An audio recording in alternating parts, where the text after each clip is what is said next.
Hello and welcome to my second intro video to EvE Online. Due to the positive responses to my first video, I'll be continuing the video series.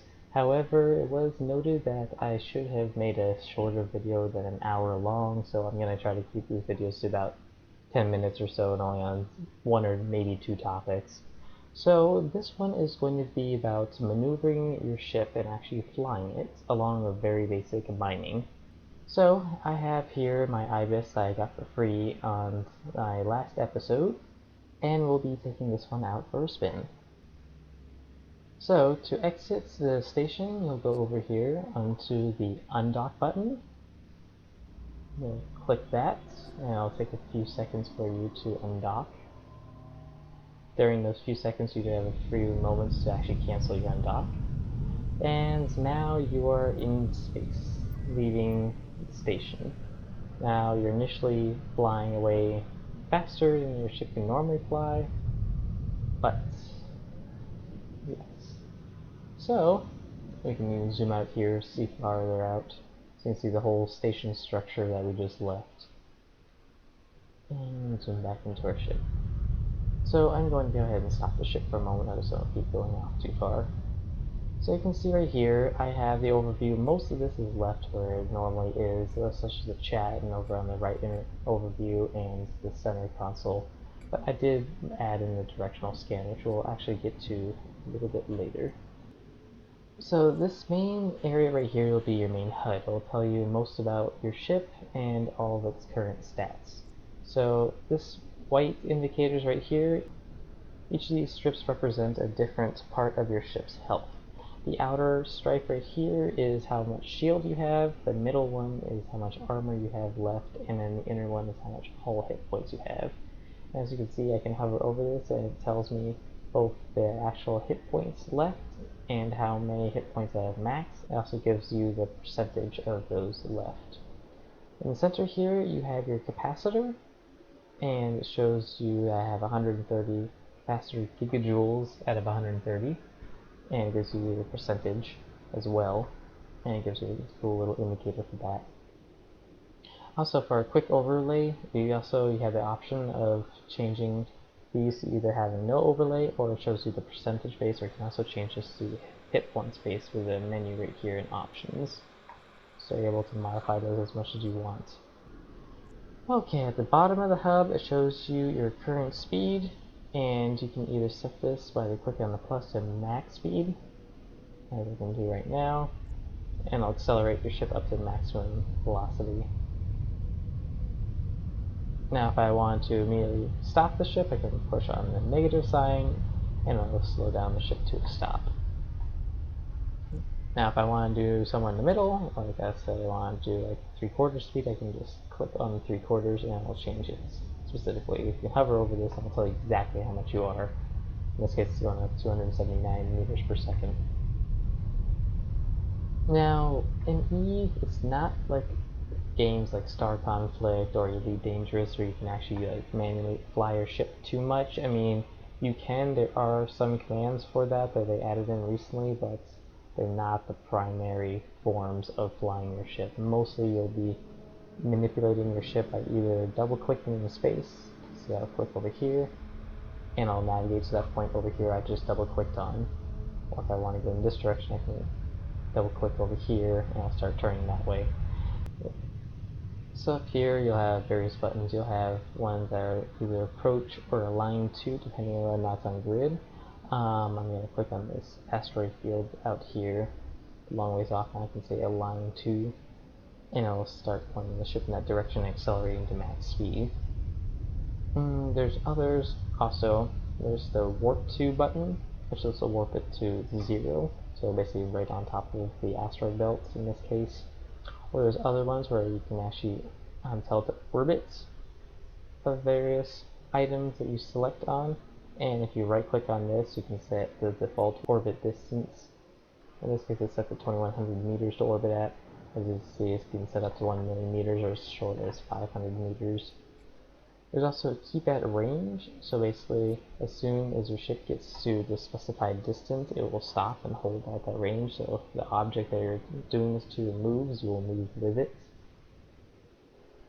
And yes, so that's pretty much the basics of ship maneuvering.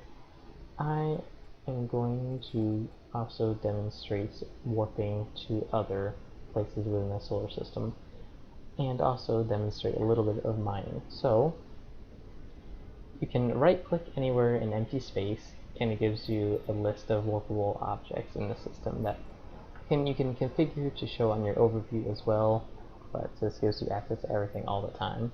So there's various asteroid belts. There's going to be multiple belts per planet.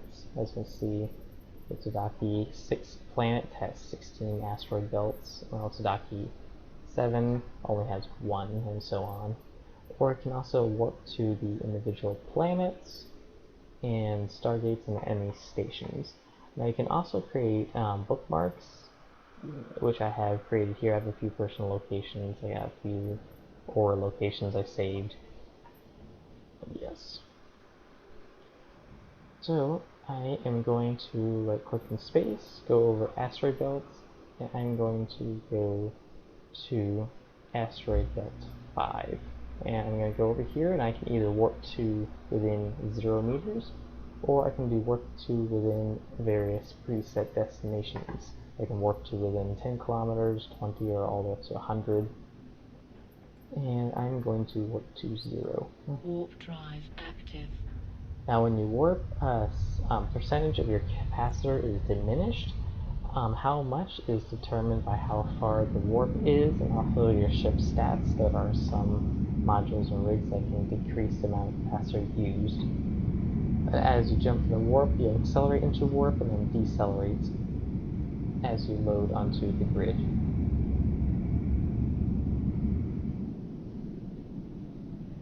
So the thing about asteroid fields, as you can see if I zoom out, it doesn't warp you onto the rocks. The whole field forms this whole entire arc, and basically you warp into the center of this arc. So I'm going to burn out into the asteroid field. This might take a few minutes.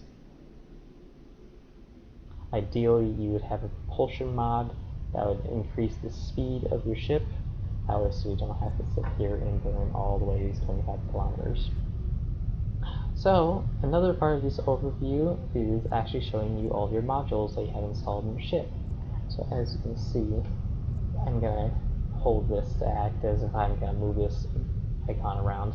You can see most of your modules are going to be in these 3 rows. You can move them however you want in these slots. If I want to move this down here, I can for added convenience. I'm just going to leave it where the default is.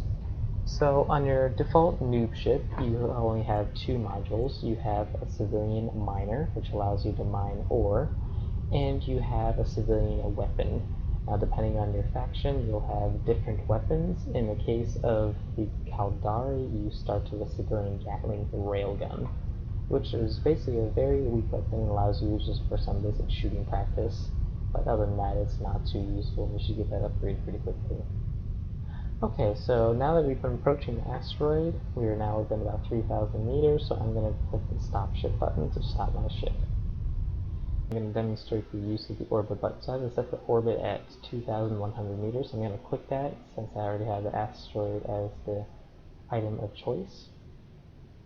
And it'll propel you straight away from the object until you reach the designated distance, and then it'll start arcing into a curve. So this is very useful for combat and also mining, because people are allowed to bump other people's ships and no one gets any damage, but if you are away from the computer, then you can like push a miner ship away from the asteroid, and then mining lasers will turn off once they're out of range. But if you have your ship orbiting all the time, it would be very hard for them to achieve this. And it doesn't allow you to keep at range an asteroid because it's primarily something used for against other ships, so you cannot use that against this one. Okay, now that I have actually clicked on the asteroid itself, in this case it's dense Veldspar, so there's various types of ore in the game. I'm going to go more into this in my mining video, but Veldspar is one of the cheapest ores, and so it's okay for starting out in the game, but you're definitely going to want to upgrade to other types of ores. So once you have an object clicked on, so I can click on other objects like this asteroid, or this one provides an actual icon. If you can't find it in space, you can go over here. You can basically have various tabs set. I have a couple pre-made overviews. So this one I have for salvaging, and also I have a secondary menu for created for mining. So the mining one shows me all the asteroids in the area and how far they are and what their name is. So I'm going to go ahead and go with some massive scordite, which is next to us. I'm going to start orbiting that one instead.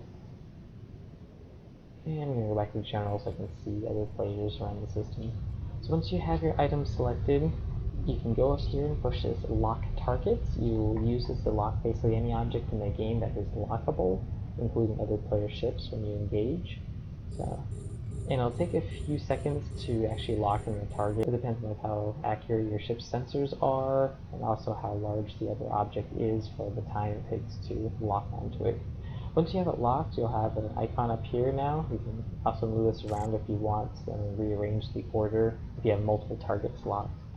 So now that we have the massive scordite locked, we can begin mining. So if you hover over your civilian miner, it says that the optimal range is within 10 kilometers, so you have to be that close to the asteroid. Same thing with like a civilian Gatling railgun. It gives us an optimal range within 5,760 meters, which basically within that range you get full damage of the gun. And then the fall off range, which is in 7,760 meters. So basically if you're within that range, you'll at least get partial damage. After that, you'll hardly ever get any damage. So once you're within range of an item, then you can go ahead, in this case, since it's inactive, you can click on it. And as you can see, it will shoot out the mining beam and begin harvesting from the asteroid. So when a module is active, it will be glowing green, showing that it's active. Now if I wanted to deactivate it at the end of its cycle, I click on it again. And then in the case of a mining laser, since you can stop it mid-cycle, it stops immediately. Some things like weapons, they have to stop at the end of their entire time cycle, so they would continue pulsing red and then not restart. I'm going to go ahead and click that start again. I'll do one full cycle here. So as you can see, this small white line on the edge here shows you how far into the total cycle it is. On the mining equipment, it actually tells you that it says it harvests 19 cubic meters of ore per 30 seconds, so it has a 30-second cycle time.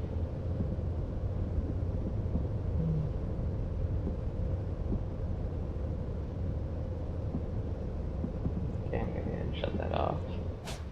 Now I can go over here to your inventory. You can see I have now 193 units of massive scordite in my cargo hold that has been harvested. So now I can either sell this on the market or reprocess it as it is and make money off of this. Now we'll be showing one more thing as well, actually leaving your star system. So to do that, I'm going to go over here. As you can see, this symbol indicates a stargate, which basically jumps you to another solar system. In this case, the solar system is Kakakela. So I'm going to click on this and say warp to then 0. Warp drive active. And this will just warp me to the location. Now this other button right here would be warp to and jump. So basically that has your ship warp to the location and immediately jump the stargate automatically. So I usually use that.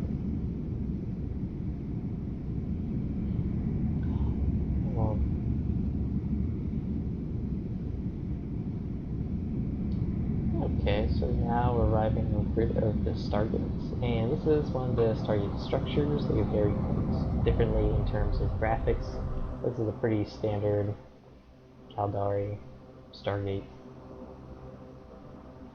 Okay, and as you can see right now, we are in the Todaki system. Up here in the upper left tells me I'm in Todaki, in the constellation Farnola, in the region Moon Trek, and that is owned by the Caldari state. Now I'm going to click on this and hit jump up here in the upper right.